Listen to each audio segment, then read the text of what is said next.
Welcome to FedScoop TV. I'm Billy Mitchell. Today I'm here with Joseph Ronzio, the Deputy Health CTO at the Department of Veterans Affairs, and we're at the Juniper Network's Government Innovation Forum. Joseph, how are you doing today? Very good. Very good to have you here. We want to talk a little bit about innovation and transformation, digital transformation within the federal space. And the federal government has made a lot of strides in focusing and setting targets for those things in the past couple of years. So I'd love to hear what kind of progress have you seen made in the past year or so around innovation and digital transformation? So within the VA, we're doing pretty good right now for our innovations program. So we're trying to do things at the grassroots level and have it work up instead of the typical mandates of coming down. Now this is from the healthcare side. It's a little bit different story you might see from the OIT side, who's moving very forward into the cloud. In fact, I'm waiting for my mailbox to be moved to Office 365 myself. Yeah. But it's been really nice to see the grassroots efforts. I've been involved with several innovations programs and helping facility medical providers actually get new technologies and how they can directly improve patient care. Yeah. So we hear, and we heard it in your panel earlier today, a lot about agility and efficiency. There's the big push to agility, agile development.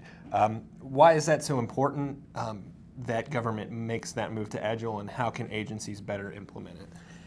If we move the way we used to, which is have these large waterfall projects, we're going to get beat up by other people in the COTS world. So we need to figure out, and one of my panelists said it right, we need to figure out how to break things down to digestible chunks and be able to swallow them easier so that we can build minimum viable products. We can end up rolling those out and impact government services towards the population quicker. And the more we do this, the better we will at building those larger projects and those larger capabilities within the building blocks, utilizing APIs and agile development formats. Yeah. So much of what we focus on and talk about today ends up with cybersecurity, all the things the great things that the government is doing. You can't do them if you can't protect the data at the end of the day. It's an evolving challenge, but what steps need to be made so that we can continue to embrace the modern technologies, the good work you guys are doing, so that we can also keep millions of Americans' data secure at the same time? So NIST is doing very good at updating all their policies, so adhering those as quickly as possible. The one thing I comment on is we need to have that forward look. Really understand what's going to happen in 2025, 2035 on how the computing technologies are evolving. So if we can couple that together and start building policies today that are going to future-proof us a bit, I think we'd be a little bit better off than we are. But other than that, the capabilities we have today, if you're following the policies and processes, are pretty good at keeping data very safe and secure. It is a war, though. There's always somebody that's trying to get into your system, so you've got to have that offensive mindset as well. Sure.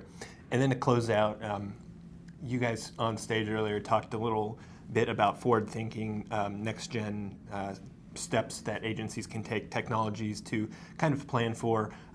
Maybe reiterate what they are that you're kind of focusing on, the kind of steps that need to be taken to get you there. So for us, we're collaborating with vendors a lot.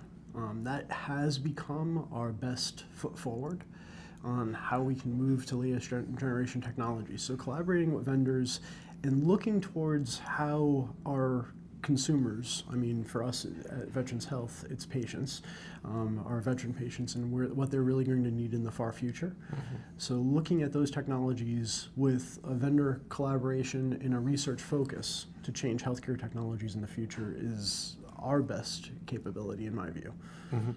Well, Joe, that's all I have for you. Thanks so much for joining us today. Thank you. For more of our coverage on government innovation, visit us at fedscoop.com. I'm Billy Mitchell, FedScoop TV. Thanks for watching.